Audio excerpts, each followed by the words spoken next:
Hello बच्चों, कैसे हैं आप? उम्मीद करती हूँ आप बढ़िया और एकदम मज़े में होंगे, खुश होंगे, एंजॉय कर रहे होंगे। बिल्कुल खुश रहिए, स्वस्थ रहिए और मस्त रहिए। इसी का नाम तो ज़िंदगी है। देखिए, जब हम खुश होते हैं ना तो दिलो दिमाग बड़ा तरोताज़ा महसूस करता है और हर कार्य में हमारा बहुत अच्छा मन लगता है। तो आइए रहते हैं खुश और पढ़ते हैं एक बहुत ही प्यारी सी कहानी जिसमें एक अनोखी सीख छुपी हुई है। बस उस सीख को अपने जीवन में आप अपनाइएगा। तो हमारी कहानी का नाम है मेहनती अमर। तो अमर कैसे मेहनती था, इस कहानी के माध्यम से जानेंगे। तो पढ़ने से पहले क्या करना है? पढ़ने की तैयारी। तो बच्चों, प्राचीन काल में राजा जानवरों का प्रयोग युद्ध लड़ने में करते थे। निम्न में से राजाओं द्वारा प्रयोग किए जाने वाले जानवरों में रंग भरिए। अब इन चारों जानवरों में से राजा कौन कौन से जानवरों का प्रयोग युद्ध में जाने के लिए करते थे, उनमें आप रंग भरिएगा। ठीक है, आपको पता है ना कौन से रंग भरने। तो बस शुरू हो जाइए। हम आते हैं अपने अध्याय पर। शिवपुर गांव में अमर नाम का एक अनाथ बालक रहता था। अनाथ, जिसके माता पिता ना हो उसे अनाथ कहते हैं। तो अमर अनाथ था। अमर बचपन से ही इतना स्वाभिमानी था। स्वाभिमानी यानी कि स्वयं पर गर्व करने लायक। तो वह स्वाभिमानी था। वह अपनी आवश्यकताओं के लिए कभी भी दूसरों पर निर्भर नहीं रहता था। निर्भर यानी कि डिपेंड रहना। वो कभी किसी पर निर्भर नहीं रहता था। अपनी आवश्यकताएं स्वयं ही पूरी करता था। उसने सदैव मेहनत करके अपने लिए खाने पीने और रहने की व्यवस्था की थी। मेहनत करना यानी कि बहुत कड़ी मेहनत करना, यानी कि बहुत अच्छा काम करना। तो वह हमेशा मेहनत करता था और अपने लिए खाने पीने और रहने की व्यवस्था करता था। उसकी मेहनत को देखकर गांव के सभी लोग उसकी प्रशंसा करते थे। यानी कि गांव के सभी लोग बहुत खुश रहते थे अमर को देखकर कि कितना अच्छा बालक है ये। अमर जब बड़ा हुआ तब गांव वालों ने उसे राजा के यहाँ नौकरी करने की सलाह दी। गांव वालों की बात सुनकर क्या किया अमर ने? तो गांव वालों की बात सुनकर अमर ने भी क्या किया? राजा के यहाँ नौकरी करने की सोची और राजधानी जाने का निश्चय किया। किंतु राजधानी जाने के लिए उसके पास पर्याप्त धन नहीं था। पर्याप्त यानी कि उपयुक्त, यानी कि जितना राजधानी जाने के लिए धन चाहिए था उतना धन उसके पास था ही नहीं। तभी अमर ने इस समस्या से निकलने के लिए एक तरकीब सोची और दूसरे ही दिन वह राजधानी की ओर रवाना हो गया। यानी कि अगले दिन वो राजधानी चल पड़ा। रास्ते में अमर लोगों की सहायता करता जाता, जिसके बदले उसे खाने के लिए रोटी और रहने के लिए ठिकाना मिल जाता था। इस प्रकार महीने भर की यात्रा के बाद वह राजधानी के बाहरी हिस्से में पहुंच गया, यानी कि राजधानी के बाहर आ गया। थकान के कारण उसे जोर से प्यास लग रही थी।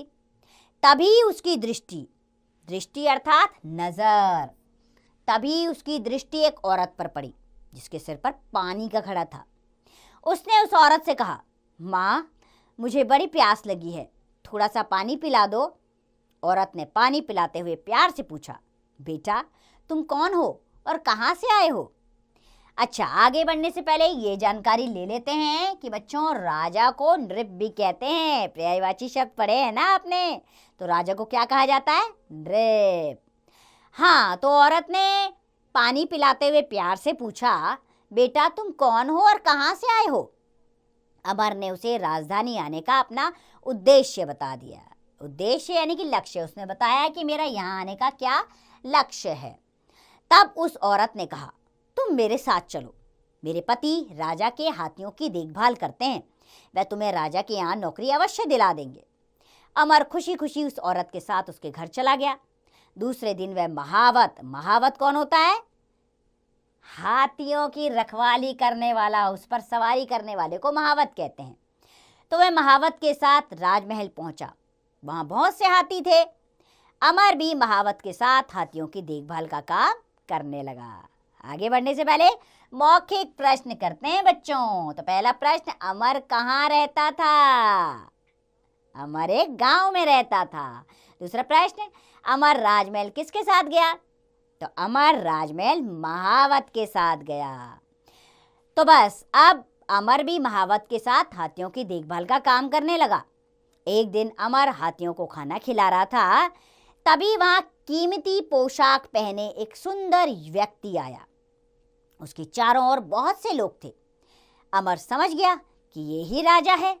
उसने झुककर राजा को प्रणाम किया। प्रणाम यानी कि अभिवादन।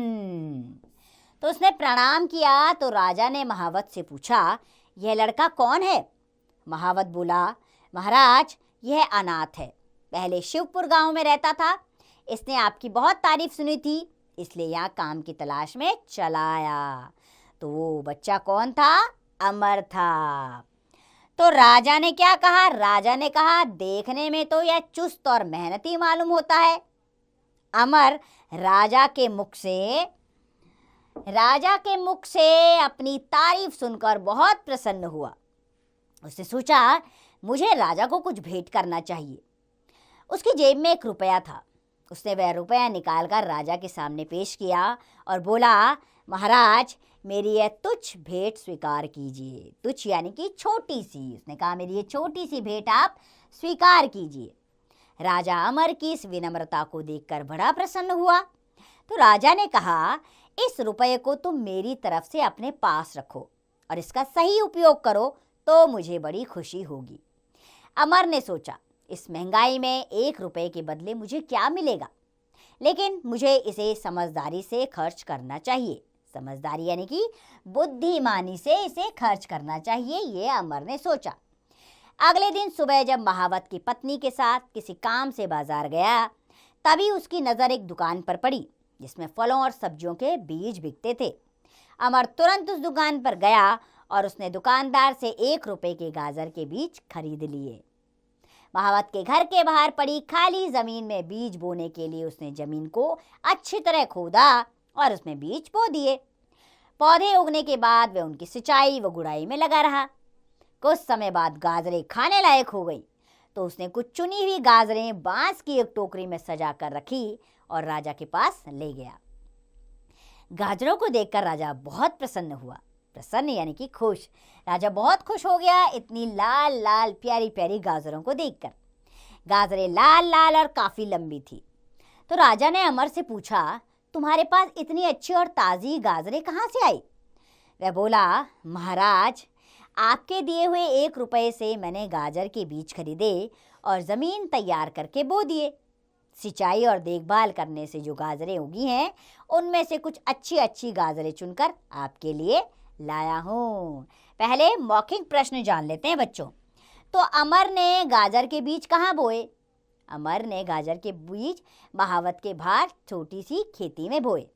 दूसरा, गाजरें कैसी थी? गाजरें लंबी लंबी और लाल लाल थी।